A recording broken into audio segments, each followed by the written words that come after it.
members of the portfolio committee, members of the staff who come from Parliament assisting the portfolio committee to efficiently do its work.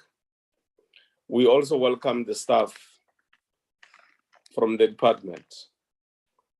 South Africans who may be following the proceedings of this portfolio committee on all the platforms that are provided by Parliament are also welcomed.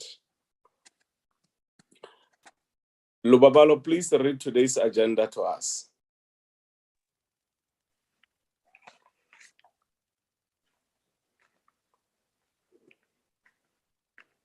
How's the now? Good morning, Chairperson and honorable members. Today, the committee is going to receive and consider the fourth quarter report on performance of the department and the ARF. Thank you, Chair. Thank you very much, Austinel. Honorable members, do we have apologies, Lubabalo?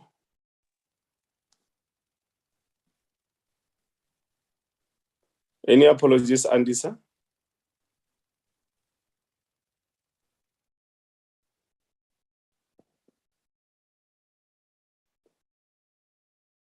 Austinel, any apology that you may be aware of? I know the apology of the minister.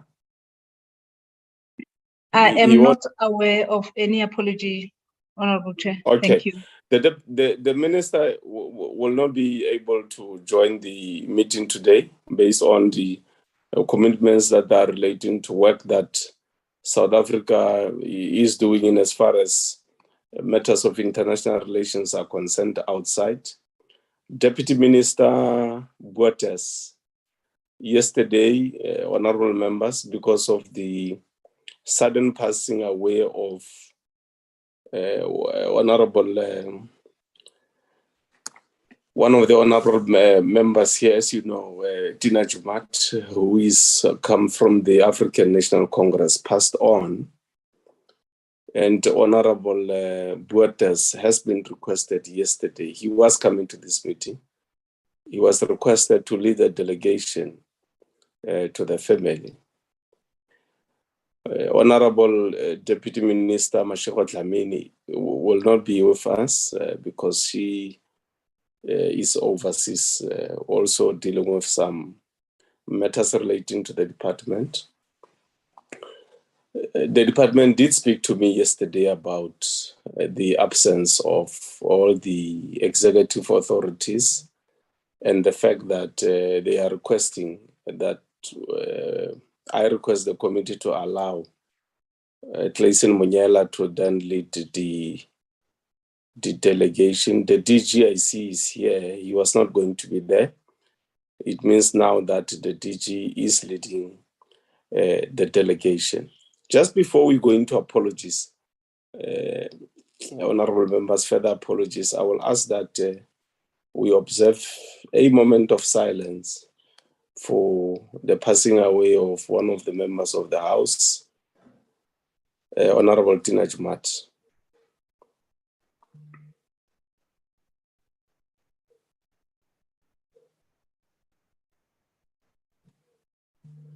Thank you very much. May the soul of Honorable Tina Jumat rest in eternal peace. Any other apologies? We don't seem to have any mover for the adoption of the agenda of today. Okay, Honorable Msani. Sorry, Chair, while you are in apologies, yes. We need to note as this committee that the minister has not been attending these meetings for quite a while now. And I think as a committee, we need to register that as being unacceptable. And then secondly, Chair, it cannot be that as politicians we receive reports without the political heads of the department. It means our matters will not be addressed because we do have political matters apart from the report that will be tabled today on the progress report of this department. we also have political engagements that would want to be addressed by the ministers or deputy minister.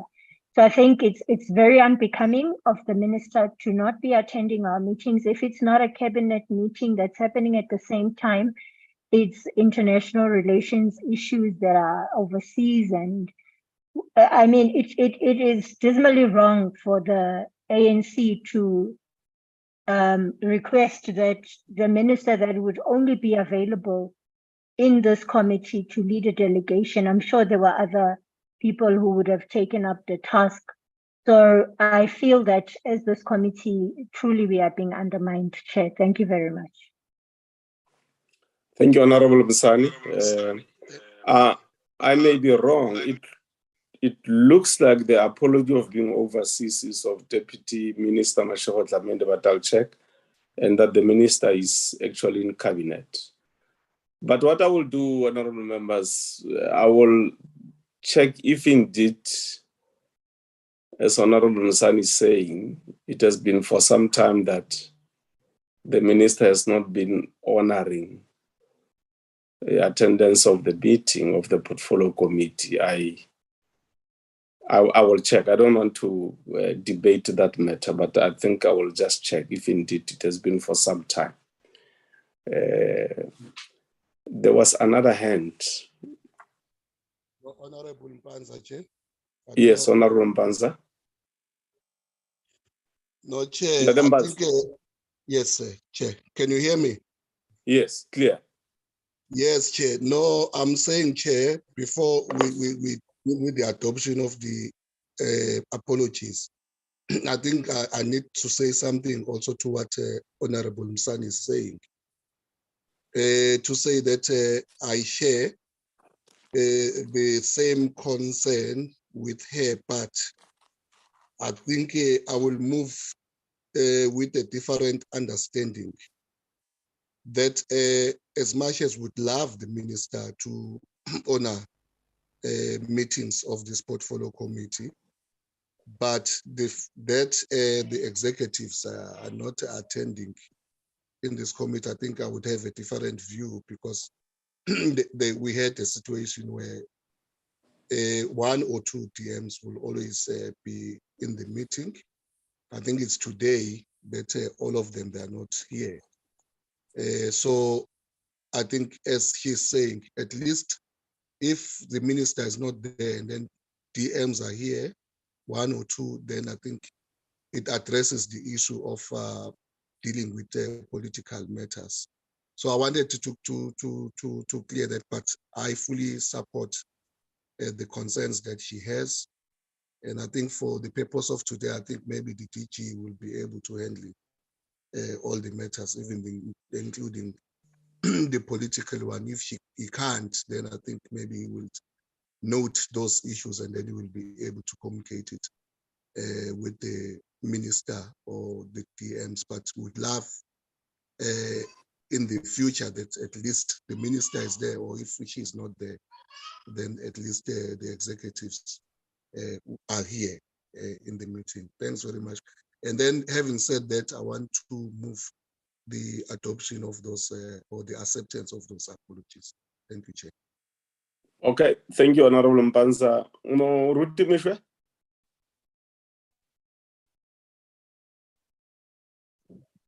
Chairperson, I conveyed my apology to Luba to pass on to you that I'm now on a flight to Joburg. I might be cut off when takeoff takes place, but currently flights are not able to land because of mist at the Johannesburg International. Thank you, sir. Yes. Yes, the landing strip is bleak. Be that as it may, honorable members, there's another hand here. Chair, it's mine. Oh, okay, Honorable Msani. Chair, you know, my issue is not addressed because I'm talking about us having political issues that cannot be addressed by a DG or any of the staff members from the department. So, Chair, as politicians, we need to make it very clear that when we have such meetings, it is to outline and to clarify matters of international and national importance. So to have a committee meeting without a political head, for me, it's pointless. We'll be back to when we went and visited Durko, and there was no political head with us there to address issues such as the housing of PAP. So, Chair, this is being totally undermined. We are being totally undermined. We have serious political issues here, Chair. Thank you very much.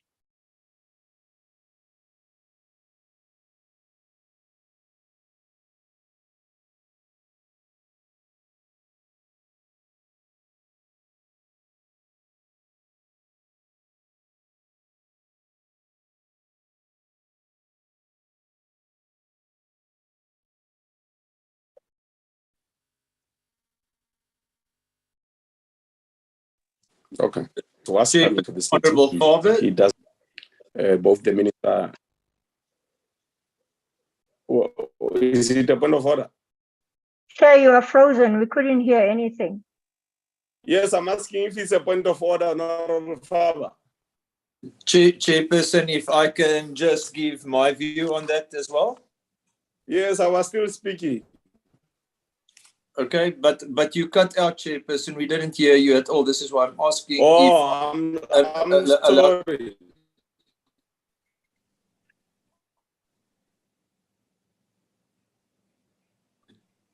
Chairperson, you're not audible. I think maybe if the chair can switch off the DG will give details regarding the after. Am I audible? Am I audible? Chairperson, from my side, Yes, Chairperson, you are audible without the video camera on. I think maybe. Okay, yeah, what were you saying, Honourable Father? Thank you. Chairperson, I was just going to say, if it is just a presentation, for instance, on the African Renaissance Funds, and a presentation by the department of seeds and whatever that they're going to give or present through the African Renaissance Fund, a presentation is one thing. But as soon as it comes to reports, etc., I do believe that you have to have your political heads there. We can't have a DG, with due respect, giving any insight on politics with us, because there might be political questions that's asked that's got political nature, and then we do need the minister or deputy minister there. We cannot have a DG. That is not acceptable. That is just my input. Thanks, Chair. Okay, that's fine. We will leave out the political issues, Honourable members. Honourable Mpanza, is your hand still up? Yes, Chair. No, I think we are all agreeing. But if you make that ruling that we leave the political issues out, I don't know how is that going to happen, because sometimes honourable members, when they comment or they make their input, somehow political issues are going to come in one way or the other. So that's why I was coming with a proposal that, as much as I'm aligning myself with all other honourable members, that if that happens, I raise an issue and then there's a political issue and the DG cannot be in a position, then the DG, for the purpose of today's meeting, because we can't say let's cancel it or maybe force that the ministers are here, then he can just note those issues and then he will convey our concern and the issues that we have raised that are political. And in the next meeting, then when the ministers are here, they must start responding to those issues. I was just proposing that as a way forward for today's meeting. So, but if Chair, we are ruling that we'll leave the political issues out, and sometimes in our input we raise them and the DG is not responding, then I think you will manage it from the Chair how we deal with that issue. Thanks very much. Sorry, Chair. Yeah, I think the DG, in the course of us engaging, the DG is capable enough to say, this I can't deal with. It can be dealt with by the executive authority and not the executing authority. But we will convey the concern of the members on behalf of the committee. Chair? You want to speak again, Honorable Msani? Yes, I do, Chair. To say that we cannot engage on political issues is totally wrong, because the report that is going to be flighted here right now speaks Honorable of. Msani, Can you hear me? Yes. Yeah, but wait a bit. Wait a bit, because there's nobody who has said we must not engage on political issues. That's what you just said, Chair. No. You just said that we can put them aside. We said if there are political issues the DG will not respond to, they'll be dealt with later by the executive authority. But that is pointless then, Chair. That Yeah, is but going don't to be say a we said, pointless and a fruitless meeting. Yeah, but don't say we said we will never deal with political issues. I mean, that's not possible. Well, that's what I heard you say, that we can put them aside. We're not going to deal with them. That's exactly what it means. If it means that the DG cannot respond to our political issues and we put them aside for the later meeting or next meeting, it means that we are not dealing with political issues. It doesn't mean they cannot. The report, Chair, that is going to be tabled here speaks of bilateral meetings and a report of what ministers and deputy ministers have been doing with Americas and has been doing with Africa and has been dealing with politics. So Honorable Msani. It's pointless, Chair. Honorable Msani. The meeting has never said political issues must not be raised. Nobody has said that. So political issues can be raised. And we said if there are political issues which are inevitable, they are going to be raised, the DG will not deal with those issues. Those issues will be dealt with by the executive authority. But it doesn't mean they cannot be raised. It doesn't mean we cannot debate them among ourselves. So, Chair, according to you, what is the point of raising a political issue that will not be addressed? You can't ask me questions. I don't understand what you're saying. What I'm saying is, what is the point of raising a political issue and it can never be addressed? What is the point? It cannot be addressed instantly by the executive authority. But if there are other political issues which we can deal with as a committee, we can deal with them here in the committee. I'll make you an example. If anybody is to raise the matter that is political, that relates to our relationship with Israel, for instance, in this meeting, we don't need the minister to deal with that issue. I'm just making you an example. We can deal with that particular matter as the committee. So let's proceed, honorable members. The agenda has been adopted. I'm going to request you, DG, that when you start, please just explain in detail, because our administrator is not here in the meeting. I don't know for what reason. The apologies would have been sent to the administrator of the committee, but if you can just reiterate again this thing. I mean, we didn't know that Honorable Peterson Honorable Jumat was going to pass on, and the deputy minister was going to be in this committee today. The DG, over to you.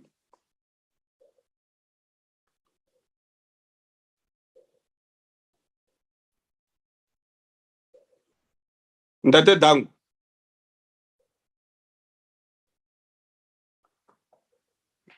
DG.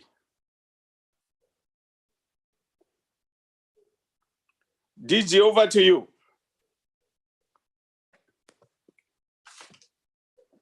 Ausdino, can you hear me?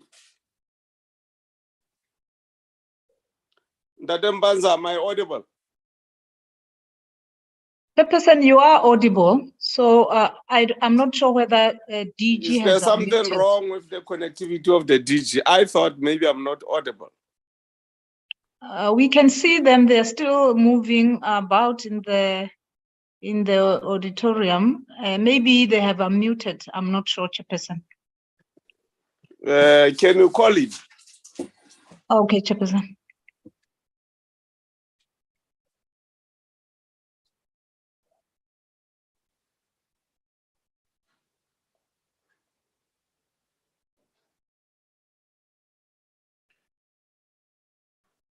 Is there no one else here from the department?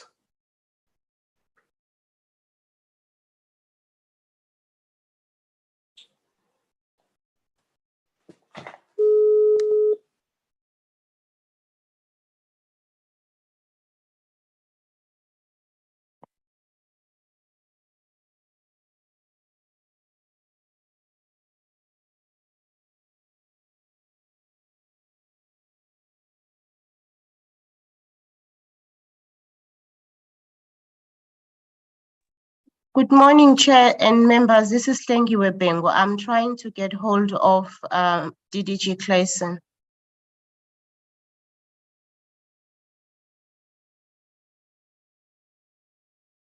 Okay, honorable members, I just spoke to the DG now. He says he logged in, but the person who will present is Clayson Munyela. Over to you, Clayson.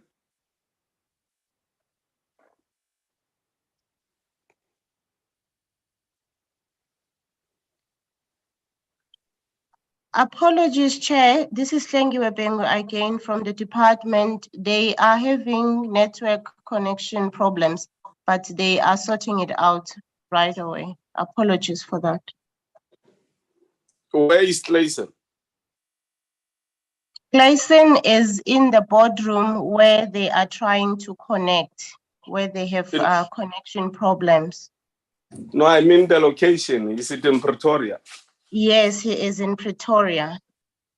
Honorable Chair, I'm just checking if you're able to hear us now. Yes, we can hear you clearly. We can see you. Thank you very much. Apologies. You can proceed. But before you proceed, Clayson, if you can just elaborate a bit on the apologies of the executive. Yeah, over to you. Thank you very much, Chair, and greetings to you, Honorable Chair and honorable members. The Minister is attending Cabinet this morning and has submitted an apology. Is unable to be part of this meeting. Deputy Minister Masheho Dlamini is traveling on official business and is therefore also unable to join the meeting, and we have duly submitted the apology. Deputy Minister Alvin Bottas, as the Honorable Chair has said, is dealing with the matter of the passing of one of the members of Parliament, as Honorable Chair has said. So the three executives are not able to be part of this meeting here today, Chair. Yeah, thank you very much. Proceed, Clayson. Thank you very much, Honorable Chair. Honorable Chairperson and members of the Portfolio Committee on International Relations and Cooperation, it gives me a great pleasure to introduce DIRCO's Q4 report, which covers the period 1 January to 31 March 2023. The report is front-loaded with performance information on our core function under programs 2 to 4 to enable the department to highlight the key issues and achievements in the implementation of South Africa's foreign policy. The compliance issues under Program 1 are reflected at the end of the presentation in order to showcase how the department supports its core function. This is followed by the Q4 financial report. Honorable Chair, I am pleased to inform the committee that during the reporting period, the department achieved all planned targets set for the quarter. DIRCO's bilateral international work continued to focus on our contribution to tackling the persistent triple challenges of inequality, unemployment, and poverty. Through our political work, the promotion of trade and investment opportunities, and the promotion of inward tourism. As in the past, Chair, our multilateral work continued to focus on peace and security human rights and humanitarian affairs, as well as economic and social development. South Africa's 3-year term on the Human Rights Council commenced on 1 January 2023, and South Africa actively participated in the March session of the United Nations Human Rights Council. Honorable Chair, also during the quarter under review, South Africa commenced its chairship of the BRICS formation. This started on 1 January. South Africa will use its position to advance the interest of Africa under the theme BRICS and Africa, a partnership for mutually accelerated growth, sustainable development, and multilateralism. Chair, our chairship of BRICS was handed over to us by the Chinese, who were the previous chair. And the BRICS Sherpas have been meeting. I'm sure Honorable Chair and the committee members would have seen that last week, the BRICS foreign ministers were also meeting in Cape Town. As you know, Chair, South Africa will host the BRICS Summit during August of this year. I will now hand over to Ms. Shamima Musa for the detailed presentation, and later on we'll also present the African Renaissance Fund report to the Chair. Over to Ms. Musa.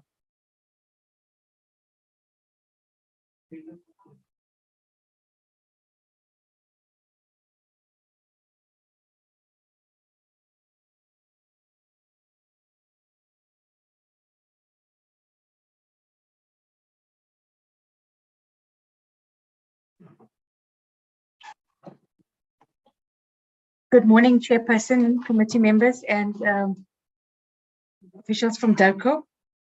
I'm going to present the Q4 report on performance information. We have concluded, since the preparation of the Q4 report, we have now since concluded the annual report as well. And we have found that we have had 100% achievement throughout. This is from Q1 right up to Q4, so our annual report also reflects as such.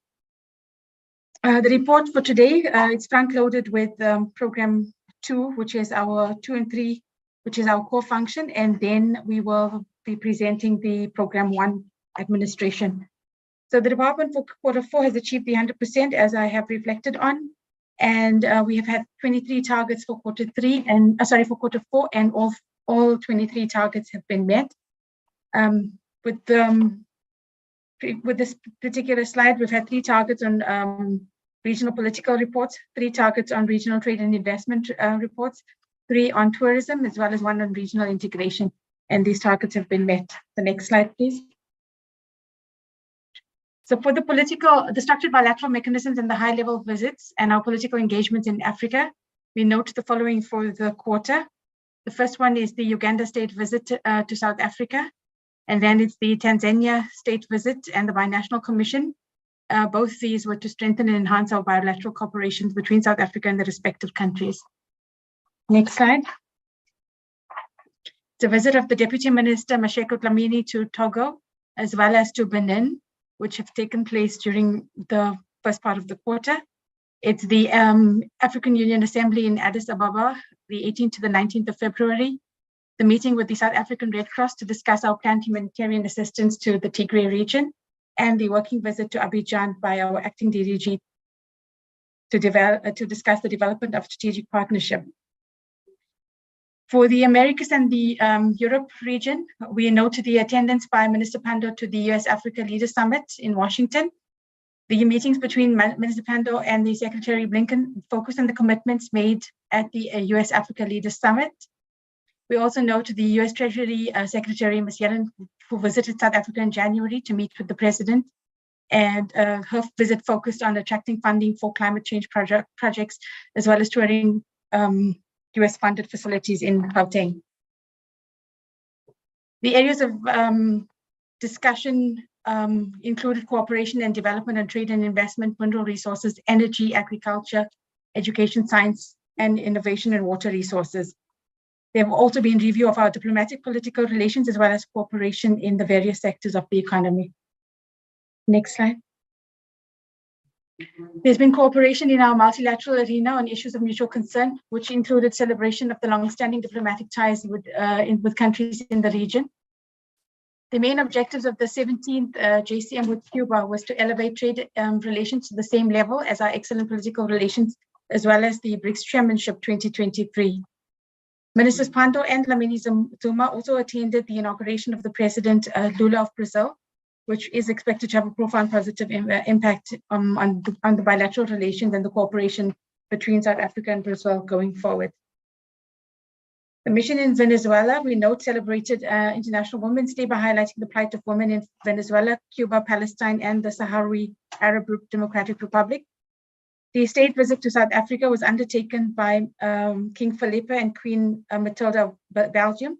This visit highlighted the diverseness of South Africa's relations with Belgium and refocused the importance of the SA-Belgium ties for trade and investment.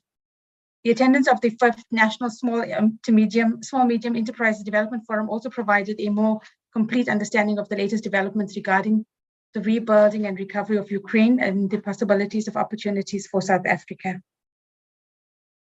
In the Asia Middle East region, we've also had structured bilateral mechanisms, high-level visits, and political engagements in the particular region. These are the ones that have been highlighted: the 8th Senior Officials Meeting in Australia, the Interdepartmental Meeting for the Senior Officials Meeting explored possible avenues for further cooperation, including tertiary scholarships, as well as indigenous tourism knowledge exchanges. Next slide. The attendance of the Mineral Strategic Partnership on the margins of the mining in Daba and engagement by the DM Mashego Dlamini, which took place in Japan.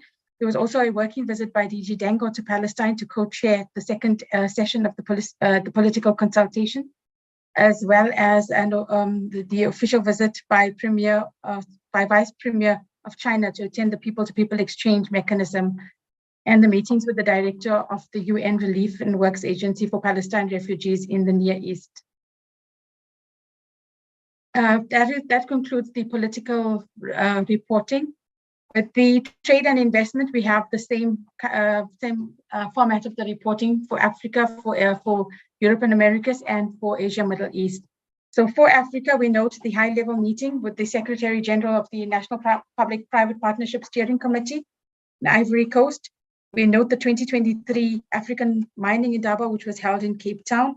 There was a visit undertaken to the company Akron Asagoli Power. This happened in Ghana. We've also had a business roundtable seminar, which reflected on overcoming market entry and legislative changes in the wake of the implementation of the Africa Free Trade Area, and this was held in Accra. In North Africa, we know trade and investment, which focused on mining, agriculture, and agro-processing, as well as infrastructure development. In Southern Africa, the trade and investment, they focused on construction, mining, and civil aviation, amongst other issues. And in East Africa, the meetings on trade and investment were held with the Federation of Chamber of Commerce and Industry of Madagascar, the DBSA on de-risking infrastructure projects of the continent, as well as with the Department of Agriculture, Land and Rural Development. With the Americas and Europe region, here, our investment outreach initiatives were held throughout the region, and it focused on our bilateral cooperation and development, as well as trade and investment, mineral resources and energy, agriculture, education, science, innovation, and water resources. So for all that we have listed in previous, we have detailed reports from our missions, which reflect on the work done by the missions in the particular regions. As part of the state visit, the SA-Belgium Business Forum was held at the CSIR. In Latin America, we note that we have had high-level discussions on trade and investment, which focused on the 23-24, which include economic relations with Brazil, Argentina, Chile, and Mexico. Discussions also included meetings with specific companies within Americas and Europe, within the Americas and Europe region, particularly in Germany. If we look at the Asia Middle East region, we note that our investment initiatives here also focused on energy, notably the renewable energy, the military industrial sector, our agriculture and agro-processing, real estate and leisure, blue economy, nanotechnology, transport, pharmaceutical, the handicrafts industry, manufacturing, energy, tourism, mining, finance, and financial services, and water management. Here, high-level meetings with the UAE dignitaries focused on the investment in the solar project. The attendance of the Middle East Energy Expo and Expo also enabled the mission to engage with South Africa's participants who were represented at the Expo and give feedback on participation. In Kuwait, we had an exhibition there, and we noted that the participation by the Eastern Cape Development Corporation. Our mission in Doha participated in Qatar's International Agricultural Exhibition.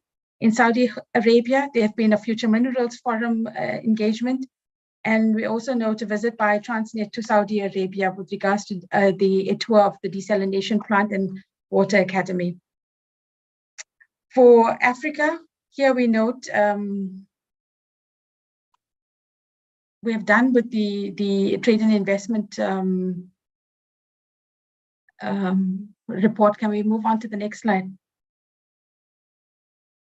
So tourism, for our tourism report, we know that Africa has reported on successful Human Rights Day in collaboration with Brand SA.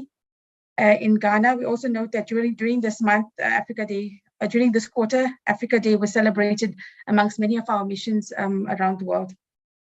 In Uganda, the Airlink, in collaboration with the South African, with SAHC in Kampala, held a tour and travel workshop. And we also note the joint tourism technical committee between South Africa and Ghana, which was held to oversee the implementation of an MOU of cooperation. There's been medical tourism that has been highlighted and identified in the Central African region, as well as in the DRC. SEMA informed our mission there that it has been designated to fly to the Johannesburg-Kinshasa route by the SA Aviation authorities. And we've also had a visa waiver for ordinary Kenyan passport holders since January 2023. In the Americas and the Europe region, in line with the government's priorities to accelerate transformation and create jobs, tourism, cultural, and economic diplomacy, we've identified the work done by the missions by virtue of the reports that have been presented. In LA, the mission participated in marketing South Africa at the Rugby Sevens tournament to engage in networking and tourism promotions. In Budapest, there was an event, the Hung Expo Travel Fair, which presented the mission an opportunity to present the tourism for South Africa. In Prague, the mission participated in Holiday World and Region World exhibition.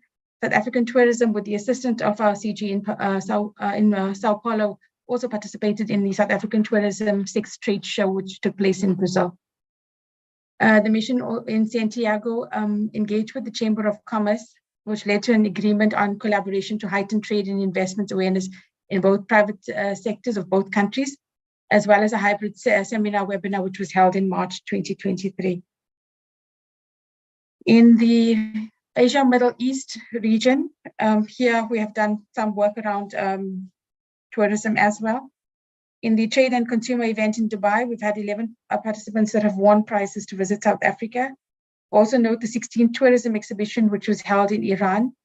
And in Jeddah, International Travel and the Tourism Expo 2023, which took place there. In Beijing, our mission participated in the tourism promotion event, which was called The New Journey of South African Tourism. It was hosted by SA Tourism. The 2023 Africa Masterclass Master Eye Tourism Promotion event was hosted by SA Tourism in Shanghai.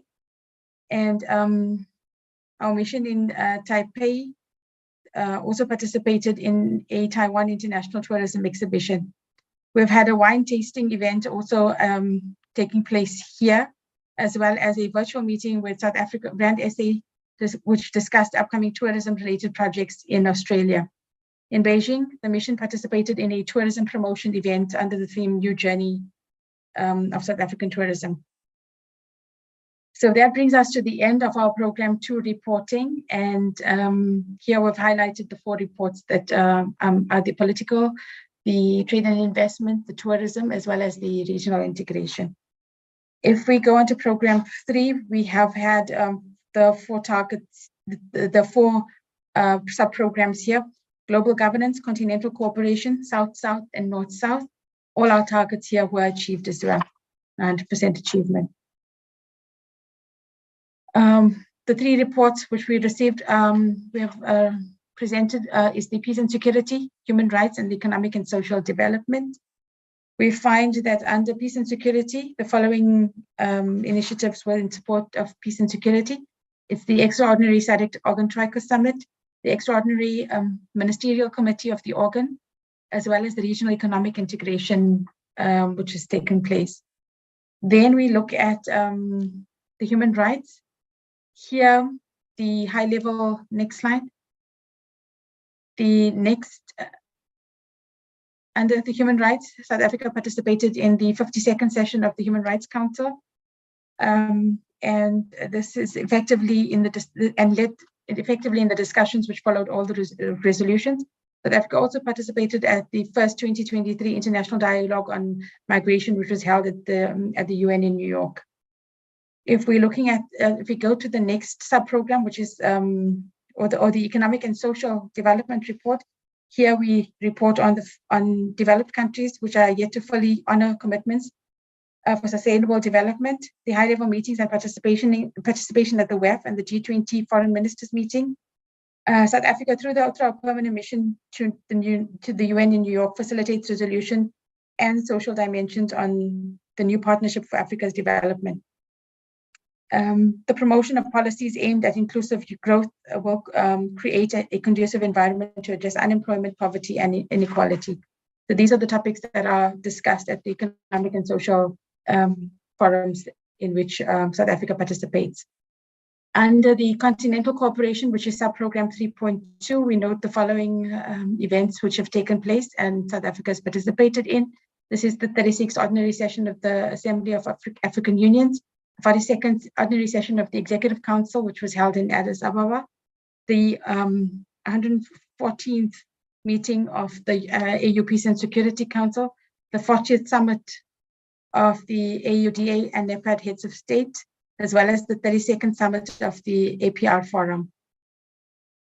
Under the North-South, we note the 15th SA-EU Ministerial Political Dialogue, which was held in January. And as a result, we have had the discussions covered several topics, including peace and security issues affecting the globe, as well as the launch of the £100 million regional teachers training program, a virtual interdepartmental steering committee which helped to prepare for the 8th SA-EU Summit, which was held during March 2023, as well as the SA-EU Dialogue Facility Program Committee meeting, which was held. Under the South-South, we note the first meeting of the BRICS Sherpas and the STU Sherpas. The chairship of BRICS was ceremoniously handed over to South Africa by the Chinese BRICS Sherpa. Here, the meeting also considered South Africa's priorities and expectations as chair of BRICS for 2023. There was consideration which was given to how BRICS members could support the operationalization of the Africa Continental Free Trade Area. The meeting reflected on the institutional development of BRICS.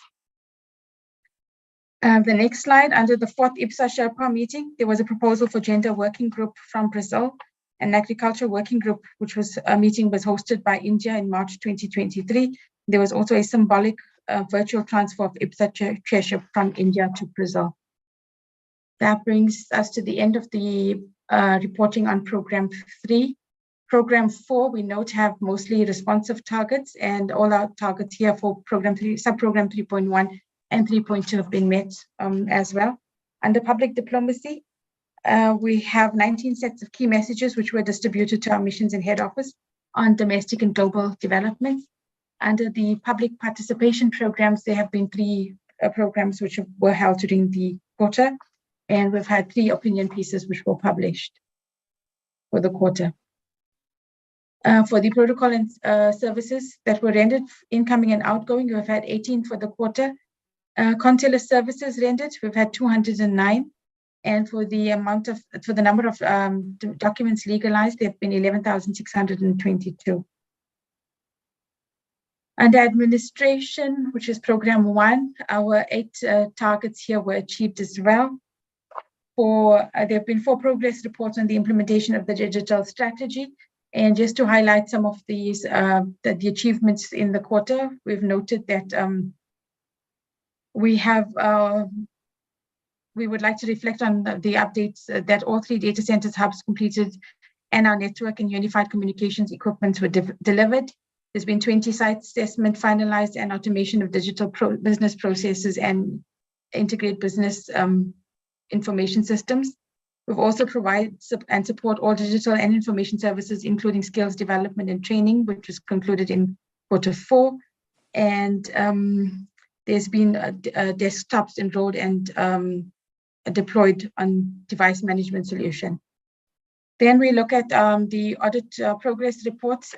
We've had the audit, an audit progress report on, a progress report on the audit action plan. This keeps us in momentum with ensuring that we will achieve our targets for with regards to the audit. We have had our 4 reports on the training programs conducted in line with the generic skills development program. We've received 1 for every quarter. Here we have detailed reports on the particular courses that are attended by colleagues within the department. The reports of the we've had 2 progress reports on the delivery of the AU-UN languages for the year, and there was 1 that was submitted for the Q4. Then it's the initiatives to advance gender equality and women's empowerment through gender mainstreaming. We do note that there's been 1 initiative undertaken by the within the OCOO, as well as 1 initiative to mainstream the rights of persons with disabilities. We do have reports in support of these engagements. Under the legal services and advice rendered, we've had 137 in total, and 73 have been in response to international law, 64 in response to domestic law. Thank you, Chairperson and committee members. This brings me to the end of the performance information reporting for Q4. Thank you very much, my sister Clayson. Yes, thank you very much, Honorable Chair. We'll now do the DIRCO financial report for Q4. The acting COO, Ms. Salama Baloyi, will present it. Thank you, Chair. Okay. Thank you, honorable members. Good morning. I will take you through the financial report for Q4. You will note that in terms of expenditure for the financial year 2022-2023, the department was actually sitting at 99%. We have spent almost all the budget. You look at all the programs, you will see that mainly 100% was spent despite the international transfer, which was 95%. We'll take you through the reasons why. However, in terms of Q4 that I will be speaking to, if you can take me through to the next slide, you will see that a total expenditure for the Q4 of 2022-23, the financial year amount to 1.972 billion as compared to the projected expenditure which we had, which was 1.714. This represented a variance of 15% higher than what we had projected. Simply, I will then give you the reasons why we had to go by breaking it down through the programs. In program 1, you will see the higher expenditure that we had, which was projected from 611.1 million, and we then had a spending of 464 million, was mainly based on the data center modernization and mission desktop and also laptop, as well as equipment of our global wide area network project, which was projected in the previous quarters. And then if I move to project 2, the higher expenditure is mainly due to foreign currencies and also the previous quarter's expenditure for the 4 missions, which we recovered through basic accounting systems. From program 2, program 3, and also program 4, you will realize that the higher expenditure was mainly due to the depreciation of the rand, mainly. So the amounts are actually written there. And then if you go to program 5, we spent 228.7 million of the projected amount, which was 239.1. you will remember that I said this we got 99 mainly because of program 5. The low expenditure was actually due to the unspent fund, which was due to the non-operationalizations of SADPA, which the honorable members are aware of, and also the membership fees for the African, Caribbean, and Pacific group of states that was discontinued. Thank you very much. I will hand over to the acting teacher.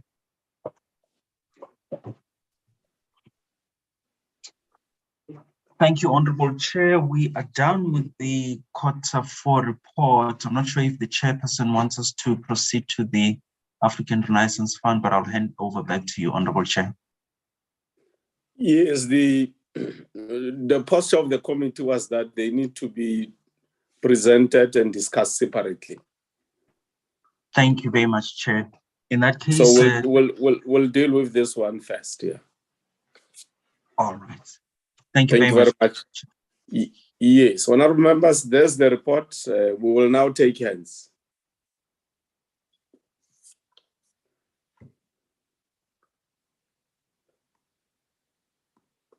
Honorable Faber. Thank you, Chair. Yes, Chair, if I can just maybe on the finances, I mean, we know the depreciation of the rand is actually a hell of a lot, to be quite frank. What is the department going to actually do? Because obviously you've got certain ideas on these projects that you have to do and what has been done so far. So obviously if you take the devaluation of the rand as it is, how is it possible for you to have even get close to the percentages? Because it should have exceeded it by far with the devaluation of the rand. Can you perhaps just answer us, have you done much less than you would have wanted to do?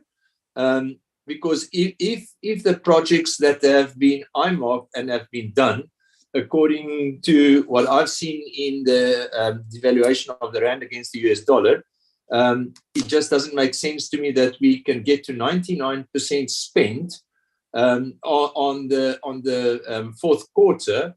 It should have been much more spent. We should have been in a different situation. If you can just explain that to me, because I mean, obviously the value of the money is not the same for the projects that should have been done by now. Thank you, Chair. Thanks, Honorable Faber. Austembi. Thank you very much, Chair.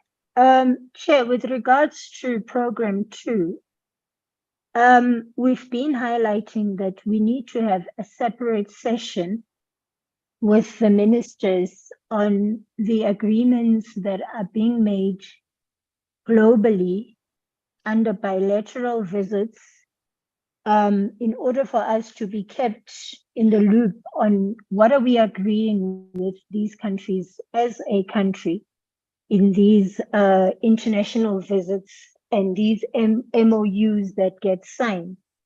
And to date, Chair, that has not happened. I don't know when I'm going to have these engagements because they are very important.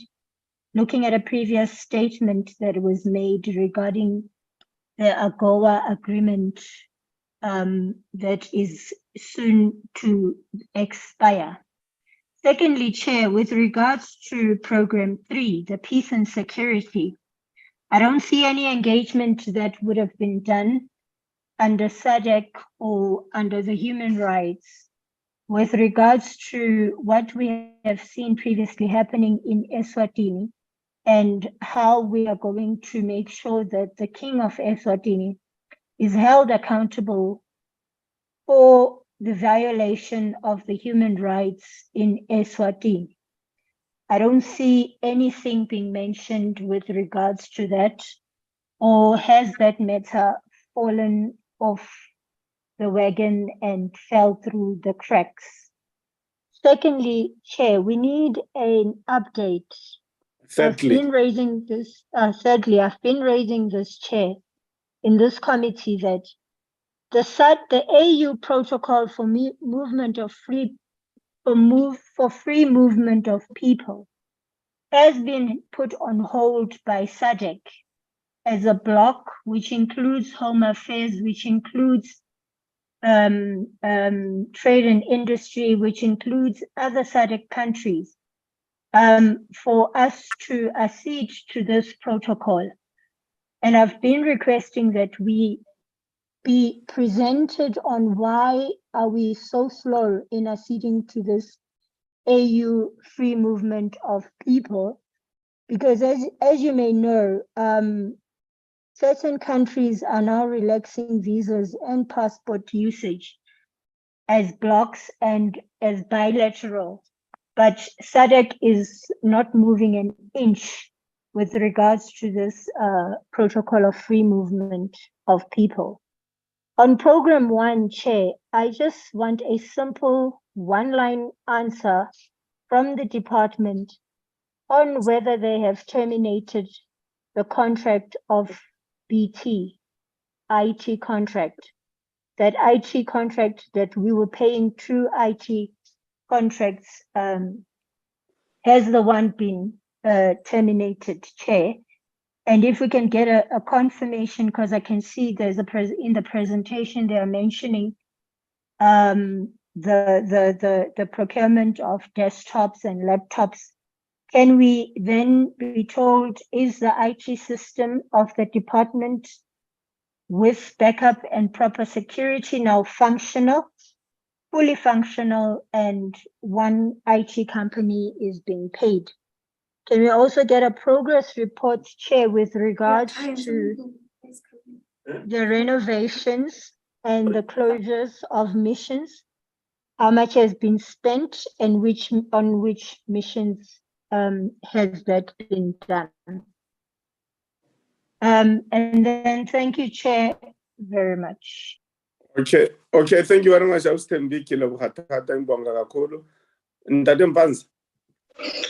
Thank you, Ndate Chair. Yes, thanks very much. Let me first welcome the presentation by the acting DG, and also once again congratulate them on achieving the unqualified audit. Chair, program 1. I remember when we did the oversight visit, we agreed that we are going to have a dedicated time to deal mainly with the issue of the ICT, the issue of the termination of the contracts and all ICT related issues. I just want to find out, Chair, that is the department ready to host that session with us? Because I think it's important, because we keep on asking these questions, but we don't get satisfactory answers. And we were then promised that no, if we have that dedication session, we'll be able to engage on this matter on a very comprehensive manner. Also, Chair, yes, on the issue of, we also raised the issue of the regulations as far as the Foreign Service Act is concerned. And there also, I think we were told that they are finalized and all those things.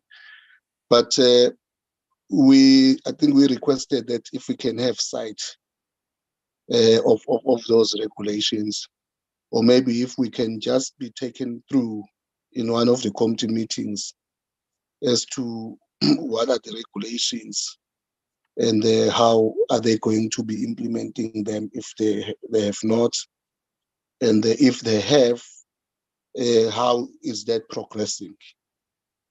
Then, Chair, on the issue of the reduction of missions, I also want to check. In Germany, I think there was something, I remember the ministers talking about that one, that it was decided that it will have to be closed. I think with the doing away of the Berlin Wall and all the separation of German But I think we were told that that process has not been concluded. So I just want to find out how far is that process been going as far as the closing of that mission that is, I think, is not used there. And then lastly, Chair, I think on the issue which are more political, I can't say which program now, particularly on the issue of SADC. I would want to know what's the progress with Mozambique, the tensions that were there over the gas that was discovered there, and also the involvement of Rwanda actually undermining the SADC agreements as to who should be the mediator there. The issue of DRC, what is happening there, what's the progress, Lesotho. But I know that this one that I will raise might not be in the presentation, or maybe the issue that the department is dealing with. The issue of what is also happening in Botswana. Botswana used to be once a very prosperity country and also very peaceful. But there are developments there that are disturbing, and they are also threatening the stability and peace of that a country which is part of SADC, which by implication then it has some ramifications for SADC in general. The tensions between the former president and the current president. So what is the department doing or SADC doing in attending to that situation? Because if it's not, my apology, Chair. If it's not, Dadembans, yes, Chair. Relax and take a glass of water. Okay, Chair. No, this is the winter season, so yes, it comes take with many water. Yeah, no, I will do that immediately I finish. Sure. Because I don't want to delay this meeting. Okay. Boiling water. No, but Chair, honestly, like a serious note, that would be my issues. But really, I'm really interested in the Botswana one, because we've been getting progress reports on these other issues or countries that I've raised. That is there anything that the department or SADC is doing as far as Botswana is concerned? Thanks very much, Chairperson.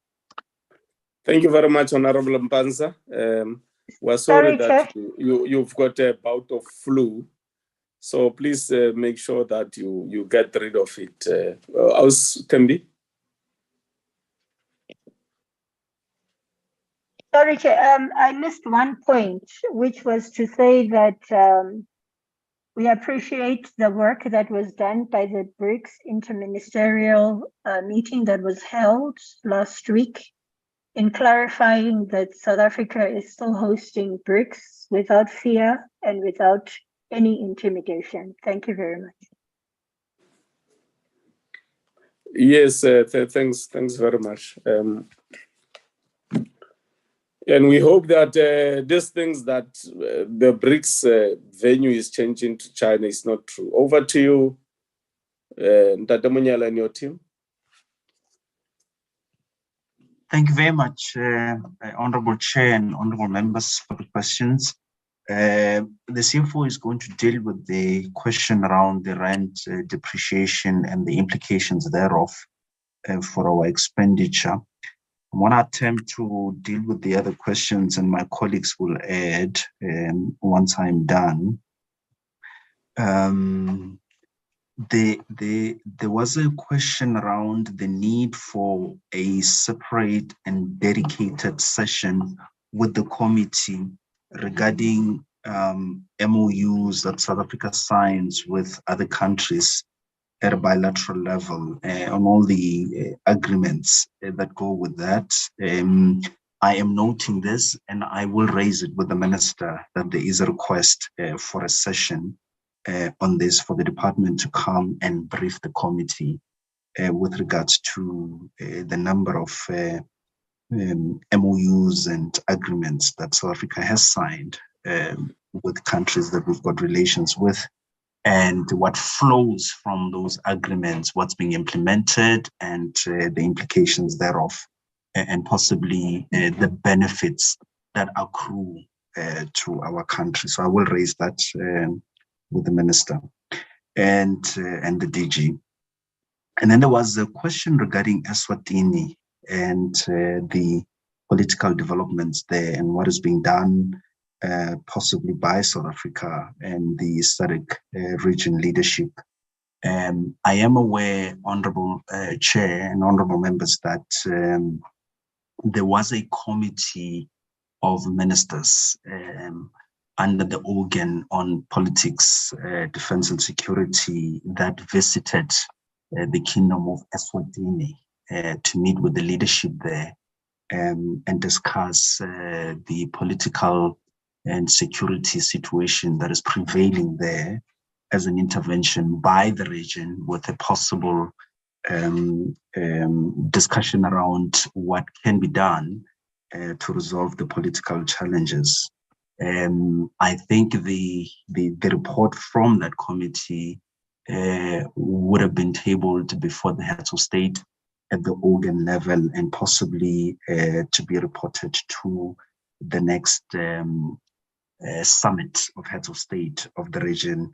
And I suspect that following that meeting, there will then be a public announcement in terms of where the matter is and how SADC plans to take that file further. Regarding the free movement of people in the continent and the fact that other countries are starting to relax the requirements for Africans to travel between and amongst themselves on the continent, and where SADC is with regard to this.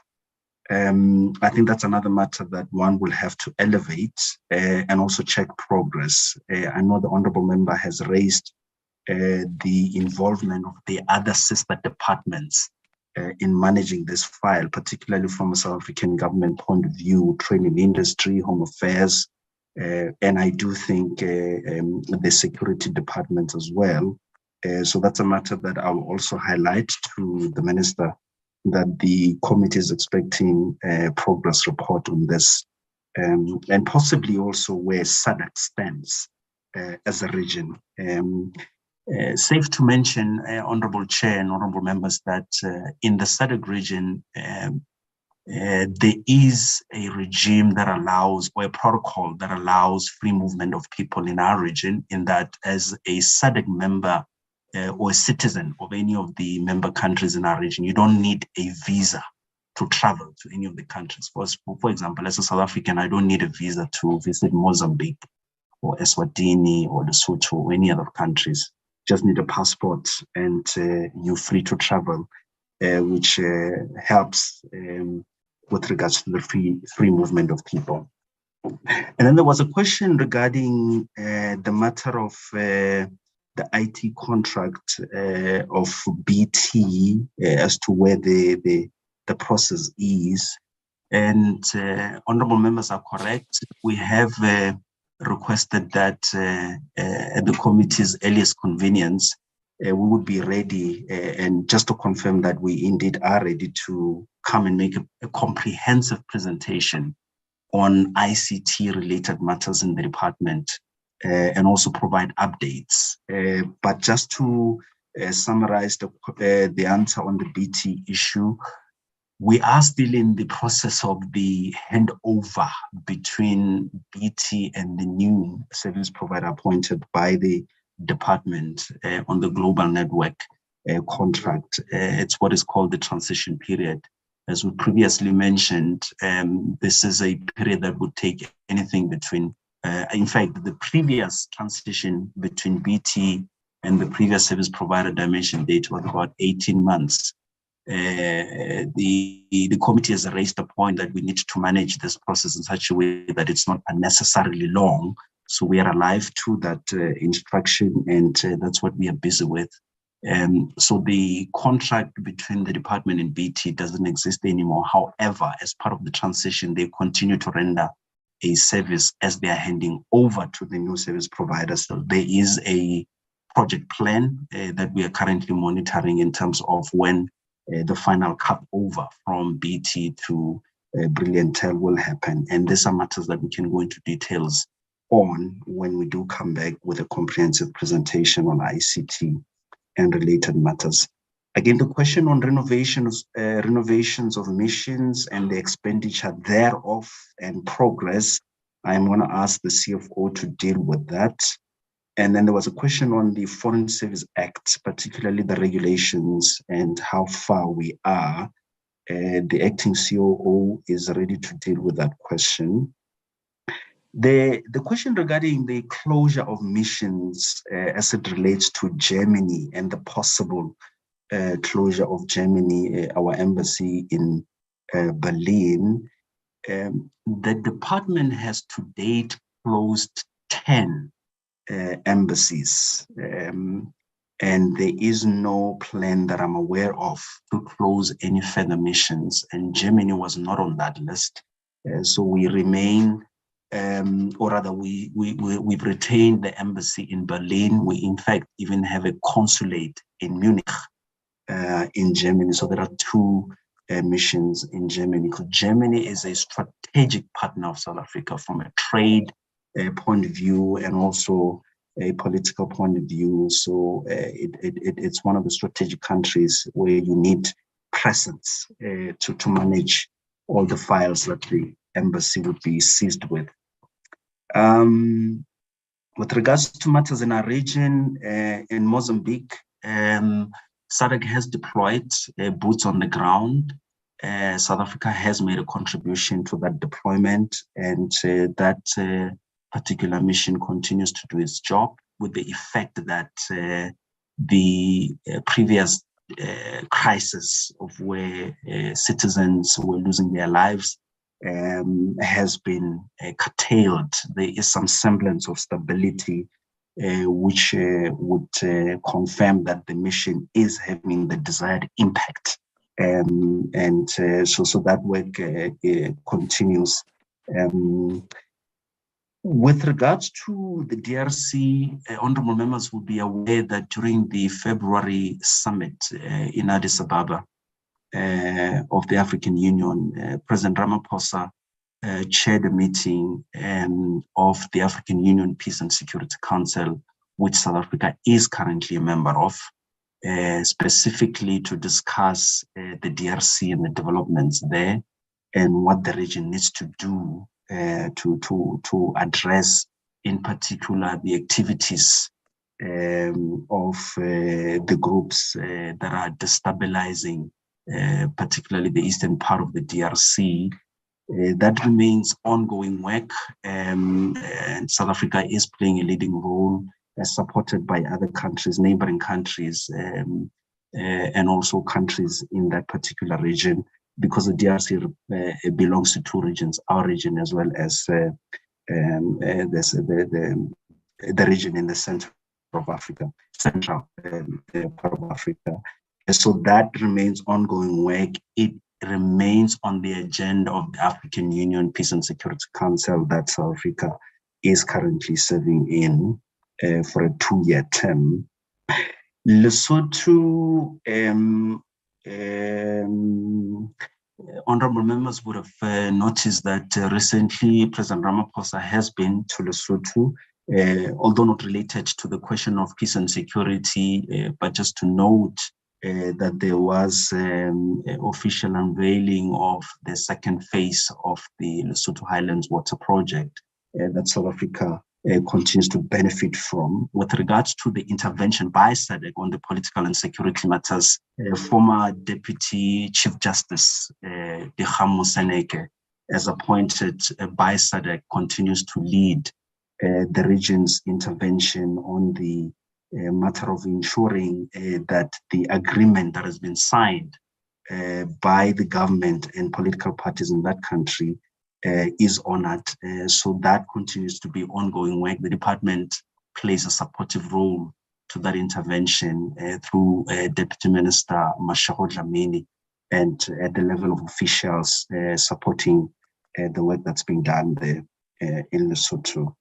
The matter of Botswana, Honorable Chair and Honorable members, you would be aware that the former president is currently in South Africa. I think this is a matter that is in the public domain. We've noted as a department that has been doing media interviews, speaking about on the record about his worries and fears and the reason why he's not able to go back home, given the prevailing political situation as it affects him as a former president. The region tends to elevate a matter for intervention. I'm talking about SADC once the security issue is threatened in a member state. When it remains at a political level, there is no precedent, or at least the recent history of the regional leadership of SADC intervening. I suspect this would be probably one of the reasons why at the moment this matter has not served before the SADC leadership to the effect that there is a decision to intervene or not. But I'm sure that's a matter that's being watched and monitored very closely by the regional leadership. The last issue that was raised was regarding the BRICS summit that South Africa is meant to host in the month of August. It's planned for the 22nd to the 24th of August this year. The BRICS foreign ministers met last week in Cape Town. There was a joint communique that was issued by the ministers. They will be presenting a report to the heads of state at summit level when they meet in August on a number of issues, including the possible expansion of BRICS, which is topical at the moment, given that there's about 19 countries that have expressed an interest to join the BRICS formation. The new development bank owned by the BRICS countries, co-owned by the BRICS countries, has also accepted new members, Bangladesh, the UAE, as well as, I forgot the last country. Saudi Arabia is in the process of joining, and one other country. I don't have my notes in front of me. So the BRICS formation is growing, and when the summit does take place, there will be a lot of issues for the heads of state to take final decisions on. With regards to the venue, honorable members, I do think that cabinet that's meeting today will probably be making announcements. I saw, in fact, I was there yesterday when the president was hosting his counterpart for a state visit. This question was put to the president, and he said, wait for me to make an announcement regarding how we are going to process this and manage this file as government. So I do think that cabinet at some point, perhaps in the person of the head of state, will be making an announcement regarding the summit and how and where it's going to be hosted. CFO, may I please request you to deal with the matter of the rand depreciation and the impact on our expenditure, and then the acting COO will handle the issue of the Foreign Service Act, the regulations. Thank you, Honorable Chair. CFO. Thank you, DDG Clayson. Good morning once again, Chairperson and Honorable Chairperson and Honorable members.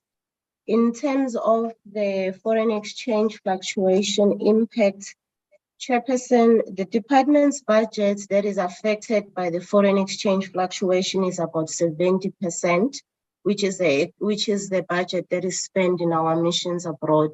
So you would have seen it in the presentation in slide number 41, where the impact the impact of that is it is on compensation of employees. You would see that the department has overspent by 2%.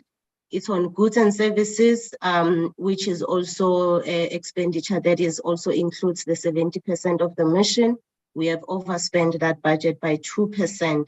So the 99% is as a result of the underspending in other areas like the capital assets, which DDG Clayson has touched on, and also the underspending on transfers and subsidies as a result of the budget that was earmarked for SADPA, which is not yet operational. As a result, that budget was not spent. So we do have challenges when it comes to the foreign exchange fluctuation. However, Treasury has opened a window of discussions with us.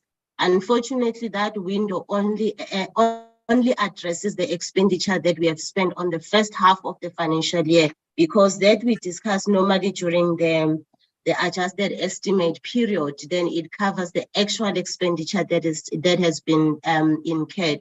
However, going forward after the adjusted estimates, then the department sits and reprioritize when it sees that the budget will be overspent. So that is how we are being assisted.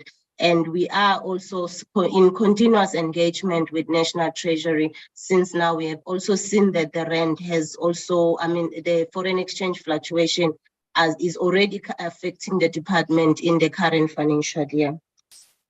Then if I move as well now to the issues of the capital project, Chairperson, Honorable Chairperson, the department has planned to spend about 116 million around capital budget, and from there we have spent about 63 million. And the 63 million covers the maintenance work that we have done in our missions abroad or in our offices abroad. And it's mainly the maintenance and renovations that we have done, about 33 projects. We spent about 20 million. And then also some of the money has been spent in condition assessment that we have done for about 17 projects, because we needed to know first before we start fixing what is it that needs to be spent. But overall, we have spent about 63 million of the budget, which was allocated for infrastructure. Thank you very much, Chair. Thank you, Honorable Chair. I'm going to ask the acting COO to deal with the matter of the Foreign Service Act and the regulations thereof. I've recalled the few countries I had forgotten, Honorable Chair. So the new members of the BRICS New Development Bank is Bangladesh, the UAE, and Egypt. The ones that are in the process of joining is Uruguay and Saudi Arabia. Thank you, Chair. COO.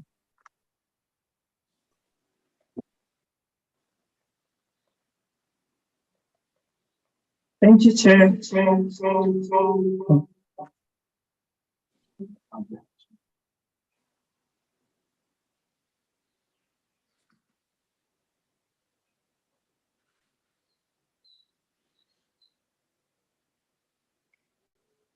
See, disconnected.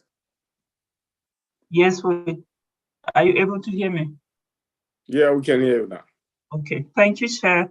With regard to the FSA and also the regulations, how far we are, the regulations have been published, and currently we have the implementation committee, which is what is the task mainly is just to unpack the regulations themselves in terms of drafting the guidelines, the codes, the policies, and so forth. And in terms of the project plan, we are envisaging that will be done by the end of August.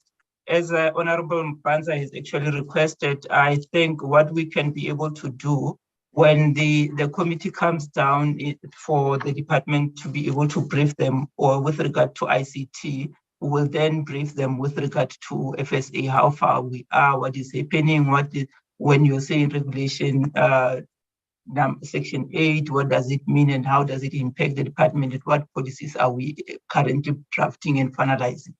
Thank you. Thank you, Chair. Over to you. Yes, just before we go to ARF, if you can just please indicate a Wednesday where you will be available as a department. in the presence of the executive authorities when we deal with those matters that we agreed to, IT and the agreements we sign. Indeed, Chair. Three possible dates, yeah. Thank you very much. Chair. ARF? Chair, sorry, before we go to ARF. Okay, Austin, sorry, I didn't see your hand. Okay, Chair, in addition to that IT and other outstanding matters, can we also add the renovations to the missions, the 63 million? If we can also get a presentation on that Wednesday regarding that. Thank you, Chair. Okay, agreed to. Ndadembanza. Okay, it looks like it's an earlier hand. ARF? Thank you, Chair. Dr. Fanuel Basitere is going to do the presentation. Thank you.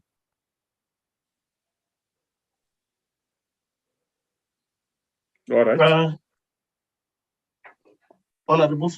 Honorable Chairperson, member of the committee, thank you. DDG Munyala, senior member of the department, thank you. I'll be taking you through the Q4 performance of the ARF.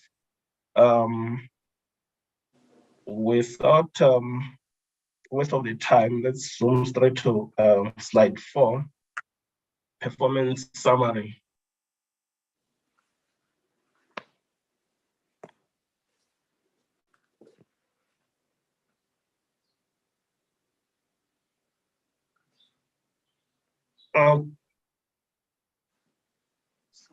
Okay, Chairperson, during Q4, the ARF has a total of 5 areas of performance. Sorry, Chair. Yes, I was. Chair, can we have the report flighted, please? Yes, I thought they are doing that.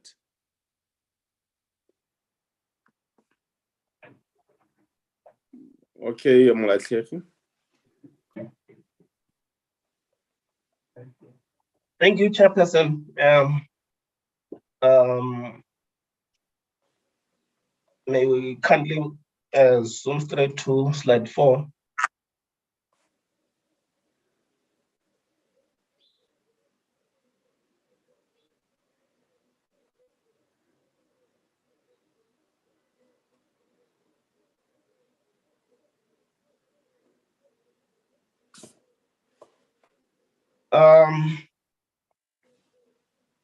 I will proceed, Chairperson. In Q4, as I've indicated earlier, ARF has a total of 5 areas of performance, and there was one area which was not targeted for, but work has been done.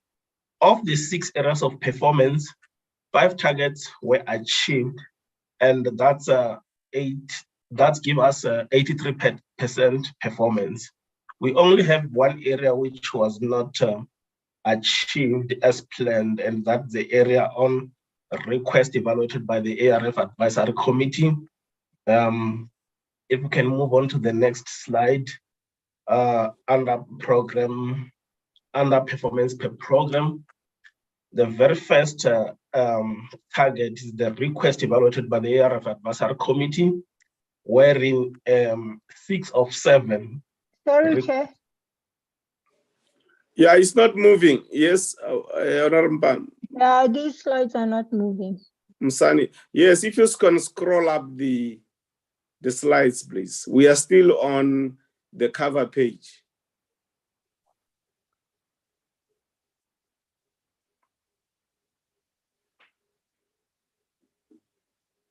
Next one.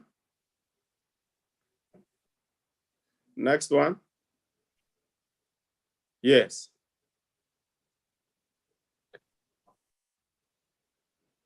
Yes, I indicated that we managed to achieve 83% of the target under Q4, and only one area was not achieved. And we can move on to the next slide, which details what happened. The very first target on request evaluated by the ARF Advisory Committee, the one which we didn't achieve it as planned.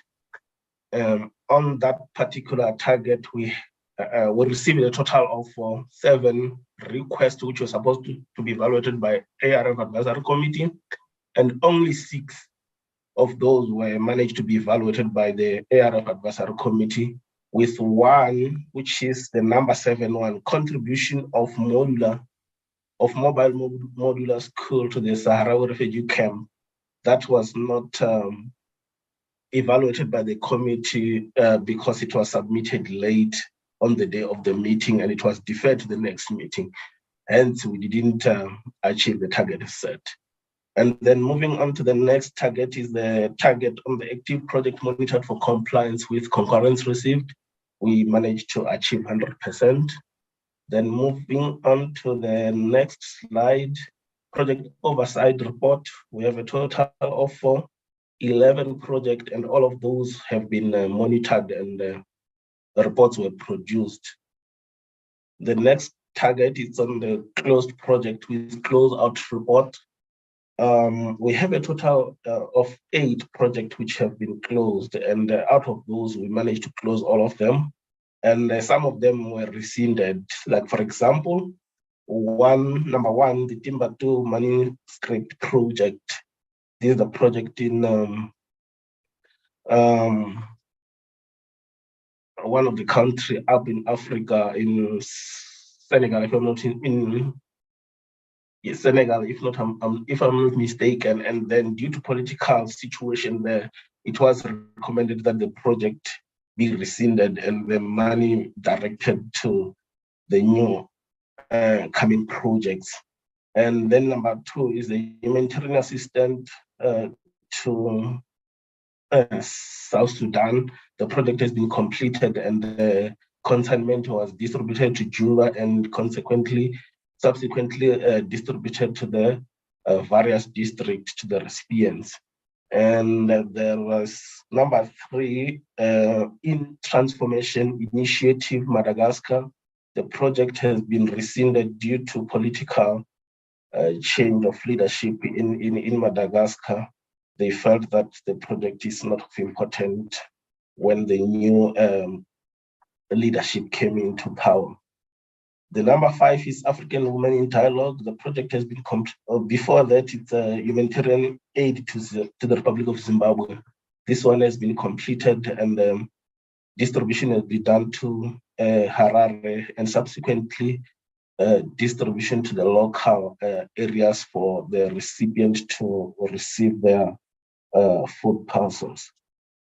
And then the number 5 is African Women in Dialogue. The project has been completed as well, and all the necessary invoices have been paid.